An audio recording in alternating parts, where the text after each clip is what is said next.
આમ આદમી પાર્ટીના ડેડિયાપાડાના ધારાસભ્ય ચેતરભાઈ વસાવાએ એક મોટા ભ્રષ્ટાચાર વિશે ખુલાસો કર્યો છે।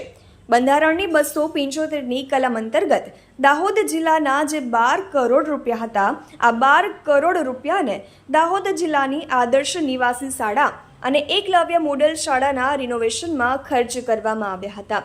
પરંતુ આ રિનોવેશન માટે જે બિલો ચૂકવવામાં આવ્યા છે, જે બજાર કિંમતો કરતાં 5 ગણી કિંમતના છે। આ બહારની કંપની છે અને કોઈપણ જાતના ટેન્ડર કે નિવિદા વગર આદિજાતિ મદદનીશ કમિશનરે 12 કરોડ રૂપિયા ચૂકવેલા છે। આ તમામ માહિતી સરકારના અધિકારીઓએ આપી છે અને આ પણ એક ખૂબ જ મોટું કૌભાંડ છે। દાહોદ જિલ્લા જેવા પછાત જિલ્લાના વિકાસ માટે જે કરોડો રૂપિયા આવે છે, તેને અધિકારીઓ લાગતી વળગતી એજન્સીઓને નેતાઓના ઇશારે કામ આપીને અને 10 ગણું એસ્ટિમેટ બનાવીને બારોબાર રૂપિયા પધરાવી દેવામાં આવ્યા છે। જો આ 102 કરોડના કૌભાંડની તપાસ કરવામાં આવે તો આ તમામ અધિકારીઓ, એજન્સીના લોકો અને સ્થાનિક નેતાઓ જેલમાં જશે। માટે તટસ્થ તપાસ કરવા માંગ ઉઠી છે। તહેલકા ન્યૂઝ સાથે અબ્બી સૈયદ, બ્યુરો રિપોર્ટ। દાહોદ જિલ્લા પ્રાયોજના અધિકારી લોધા સાહેબે અમને આપેલી માહિતી છે। એ માહિતીના આધારે અમે દાહોદ જિલ્લા અમારી ટીમ સાથે તમામ કામોની ચકાસણી કરી છે। ત્યારે 102 કરોડનો ભ્રષ્ટાચાર જે એસપીએલ ડિસ્ટ્રિક્ટ માટે આવે છે, જે સ્પેશિયલ સેન્ટ્રલ આસિસ્ટન્ટ અંતર્ગત 102 કરોડ રૂપિયા દાહોદ જિલ્લાને મળ્યા।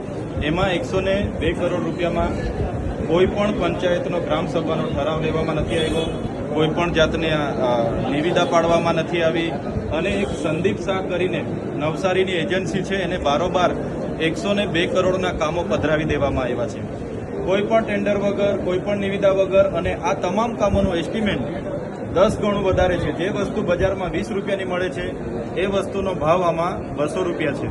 તેવી જ રીતે જે બંધારણની 275 કલમ અંતર્ગત જે 12 કરોડ રૂપિયા દાહોદ જિલ્લાના હતા, એ 12 કરોડ રૂપિયાના દાહોદ જિલ્લા આદર્શ નિવાસી શાળા અને એકલવ્ય મોડલ શાળામાં રિનોવેશન માટે ખર્ચો કરવામાં આવ્યો છે અને એમાં જે સામાન પૂરું પાડવામાં આવ્યું છે, તમામ સામાનની બજાર કિંમત કરતાં 5 ગણી બિલો ચૂકવવામાં આવ્યા છે।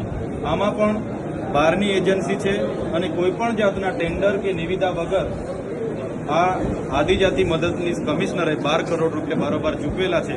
એટલે આ અધિકારીઓ દ્વારા આપવામાં આવેલી માહિતી છે અને આ ખૂબ મોટું કૌભાંડ છે। આદિવાસી જિલ્લો હોય, પછાત જિલ્લો હોય, એના વિકાસ માટે જે કરોડો રૂપિયા વાર્ષિક આવે છે, એ કરોડો રૂપિયાને અધિકારીઓની લાગતી વળગતા એજન્સીઓને સાથે નેતાઓના ઇશારે એમને કામ આપીને 10 ગણું એસ્ટિમેટ બનાવીને બારોબાર રૂપિયા પધરાવી દેવામાં આવ્યા છે। ત્યારે જો આવનાર દિવસોમાં આમાં તટસ્થ કાર્યવાહી નહીં થાય, તો અમારે આવનાર દિવસોમાં ગાંધી ચિંધ્યા માર્ગે આંદોલન પણ કરવા પડશે।